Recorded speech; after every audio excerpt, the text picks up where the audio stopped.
Hey everyone, welcome to Reddit Readout. Today we are checking out People of Reddit. Story 1. Steal our wine, you can drink all our piss. So back in my university days I was in the UOTC pipes, bagpipes, and drums, probably similar to the ROTC. We normally had a big mess dinner at camp. For those unaware, there's a general rule that you don't leave the tables until the guest of honor does, which includes going to the toilet. So we're knocking back the wine during the meal and the seal starts to strain a bit. Empty wine bottles begin to disappear off the table, discreetly moved under our kilts and refilled, then placed on the floor under the table to be disposed of when we're free to leave. We've a few bottles of wine left in our area when this future Rupert saunters over and grabs one.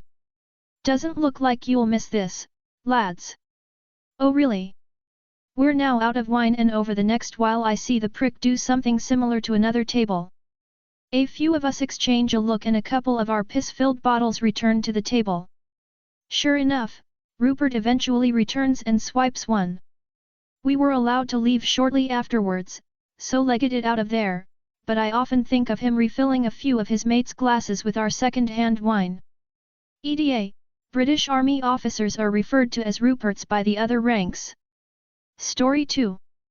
Happy Merry Christmas, you garbage being. This is probably the one and only habit I took up and kept to this day just to be petty. Since we are here to enjoy some nice cup of good old petty tea and not for family drama, I won't go into the whole story about what a fine specimen of human garbage my stepfather, SF, is. But to give some summary for context, my mom and me coexisted in the same living space, but that was pretty much it when it came to the responsibilities of a caretaker. When SF moved in my early teen years, things went to him actively bullying me out of their life quickly, and she enabled him, so at 15 I packed my things and left. We went no contact for some years, but in my 20s things developed in a direction where mom and me built up a somewhat friendly relationship. Not a mother-daughter one though. I had come to terms with her never taking on the role of a caretaker and always putting SF first. More like an aunt I see on family gatherings. And oh, the family gatherings. SF was as strong and despicable as ever, not actively attacking me in front of the family, but making. Story 3. Walking in others' shoes. I live in a major city. My neighbor, a young sneakerhead and occasional hype beast, has been rude to others, including my wife. Irritated, I found a way to respond. Since we usually speak my wife's native language, he assumed she couldn't understand English. In the elevator, he made unkind. Story 4. Interpretive dance revenge on my older brother, OB. My older brother, OB, was quite good at convincing people, especially when it came to school work, in order to get out of doing homework and school activities. My family talks about this all the time and laugh now, so it's okay to share. So at this time my family moved and my older brother and I were placed in another school. I was in 5th grade and my brother was in middle school. Now this school was actually really nice and was the second best public school in the state, so both my brother and I had to work extra hard in it, and my brother was always trying to get out of doing work. I don't blame him now. It was super hard. One day he comes home and he has to do a book report. He goes to tell my ma and she asks what book, so he tells her, I'm not gonna say the book, but it was based on a very serious historical event. He told her that he was going to watch the movie instead of reading the book. My ma was annoyed and told him that he can't because movies get Hollywoodized and some important information can be taken out. He said, oh, it's not that type of book report. My mother, confused, asked what does he mean by that. He said with a straight face, I have to do interpretive dance. My ma was puzzled and even more confused, but actually bought it for men since it was a nice school and they might do things differently. Also, he looked completely serious. She told my dad and he laughed, saying, you actually bought that? My mother, even more mad because she bought it, confronted my brother. He laughed and told her, okay, I'm gonna go watch the movie. My ma smirked, no you're not, cause you don't, then I'm gonna go and do interpretive dance on how my son is lazy and doesn't want to put in the work. My brother shocked, you wouldn't dare. But all my mother did was stare and grin. So my brother buckled down and did his book report, but my ma was still annoyed for being tricked into thinking that he had to do interpretive dance to a book. A couple years passed and we moved down south to a new school, and during a meeting with his teachers she tells them all about how my brother can be manipulative, and that story along with some other stories he did just to get out of doing work. His math teacher, which she ends up being mine. She was so cool, turns to her and grins, "Oh, so he likes doing that? I'm sure you'll find by the end of the day today you'll be the one laughing." My ma, a bit confused but laughs along with her, finishes the meeting and goes home. Meanwhile class starts and my brother, not paying attention, is sitting there when this math teacher walks him. She starts with, "Okay class, today we're gonna learn about angles. Obi, what angle is this?" And she does a pose. My brother confused shrugs. "Oh, you don't know? Well, how about this angle? Could you tell me what this angle is?" So the teacher does another pose. My brother super confused at this point and just shrugs again. "Well, that's shame, because I just spoke with your mother and she told me how much you love interpretive dance. So I decided to use it class to help you pay attention more, then maybe you'll be able to make more of an effort." The class starts laughing and my brother, shocked of any words, slumps in his seat and puts his hoodie on. Later he goes home, and while my ma and I are talking he tells her, "I hate you. You embarrassed me." He runs into my room as suddenly my ma, confused at first, starts to smirk, so she yells to him, "Next time don't mess with me. Also do your homework since you're already in that room." Eventually he tells everyone what had happened, and now it's a super funny story my family shares. Hope you enjoyed it.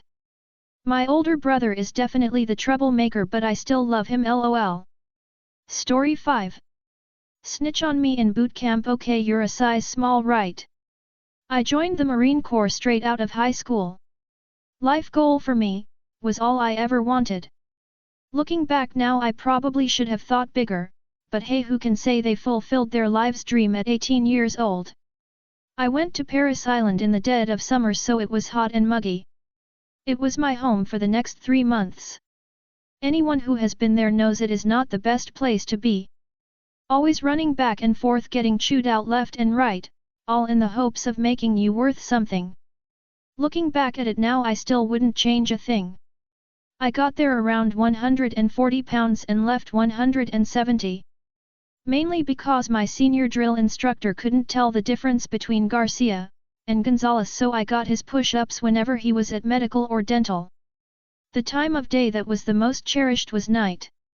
We would all lay in our rack, think/fear of the day ahead, and go to sleep. Now if you served in any branch of service you know about fire watch. For those who don't, instead of sleeping the whole night, certain people on a rotating roster will take a shift walking around the squad bay and recording any irregularities. Most people hated it. I only enjoyed it when I had either first or last shift, so I would have uninterrupted sleep. So we were issued rifles, and every night we would have to secure them with a lock and chain. I don't know how it happened, guess I forgot, but I somehow managed to not secure my rifle. The recruit who on fire watch was Recruit Johnson, fake name, and instead of waking me up and saying, "Hey man, your rifle isn't secure, you might want to fix that," he decided to wake up the drill instructor on duty and got me to take his shift of fire watch that night, and he got to go back to sleep. So I was upset I wasn't on the schedule to have fire watch that night. Now I would have it like 3 nights in a row. I wanted to get back at Johnson but didn't know how. Until I started sorting out the laundry. One of the things Fire Watch would do throughout the night was everyone's laundry and roll the skivvies' shirts and socks into a grunt roll and place them on each recruit's locker. Once we wake up we would place them in the locker and get ready for another day in paradise. Now Recruit Johnson was tall, probably one of the tallest in the platoon. That night and every night I had Fire Watch, I personally made sure all his grunt rolls had size small shirts and skivvy shorts. Every night before free time we would have to report that we have no injuries or problems to report while spinning in place to show any wounds while in our skivvies. And almost every night Recruit Johnson was wearing clothes that were way too small. He would always complain in free time saying, "Why do I keep getting small clothes?" And everyone would laugh. Me most of all. It's one of my most favorite stories from boot camp and I thought y'all might like to read it. Story 6. Ordered $150 plus worth of takeout to never pick it up. So I, 22F, and my boyfriend, 23M, went to this AYCE sushi place 2 years ago. The food was great and we usually tip 15% plus, so there were no complaints. We decided to go again today. We walked in, was sat down, and ordered hot tea and started writing what we wanted for the AYCE. Now, before we arrived, we were looking at the menu online and schemed and saw some 1-star reviews about the chef, who happens to be the owner. We didn't think much of it since our experience previously went well. Well, once the server dropped off hot tea to our table and picked up our sheet for the AYCE, she went over to the chef and spoke to him about something, and then he came right over and told us that he cannot serve us sushi and proceeded to take our menus. We sat there confused, and he proceeded to say something among the lines of, "I recognize your faces, you guys complained last time you were here." As I tried to explain that it's been 2 years since we were here, he just told us the tea is on the house and that was it. We took our time drinking the tea and when we left, I had an idea. I ordered about 10 sushi entrees, specifically stuff that couldn't be put back, that was about $180 online, and set it up for takeout. I also added that I'd tip 20% of it. It took them about 40 minutes to call us to tell us our sushi was ready. We gave them a quick question, "Is the tea on the house?" And they hung up.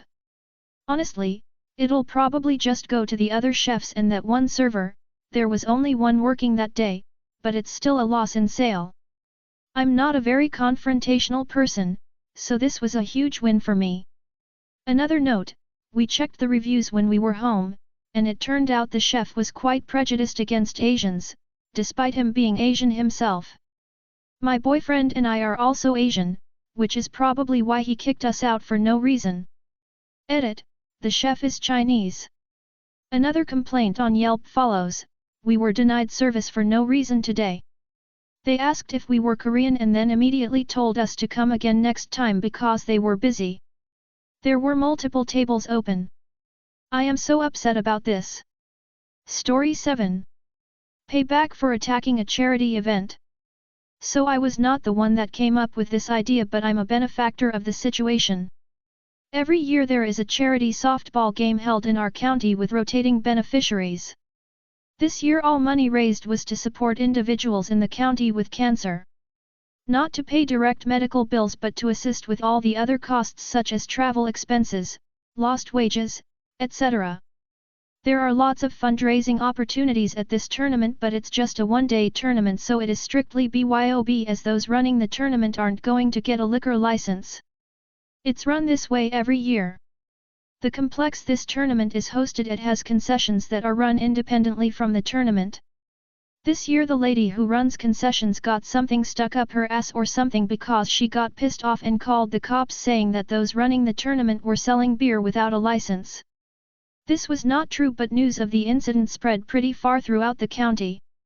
One of the guys, we'll call him Scott, who is one of the leaders for the tournament, was understandably furious, and so this week there is another tournament being hosted at the same complex by a different organizer. The hosting team has ties to this lady that called the cops.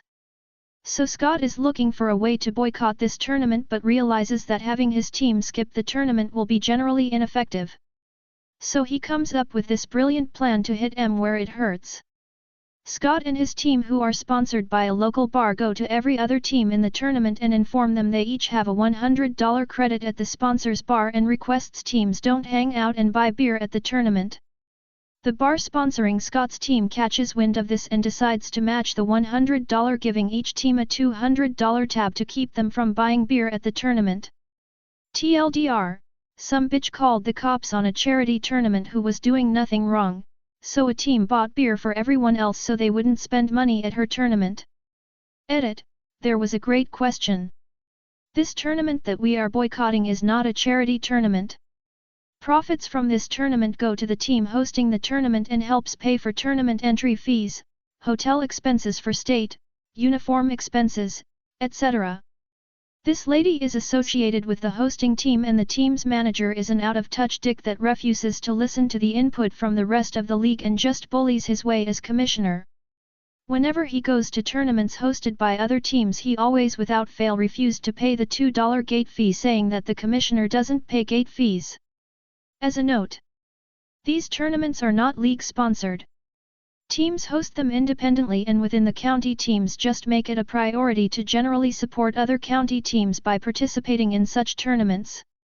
That's all for today. Please don't forget to like and subscribe.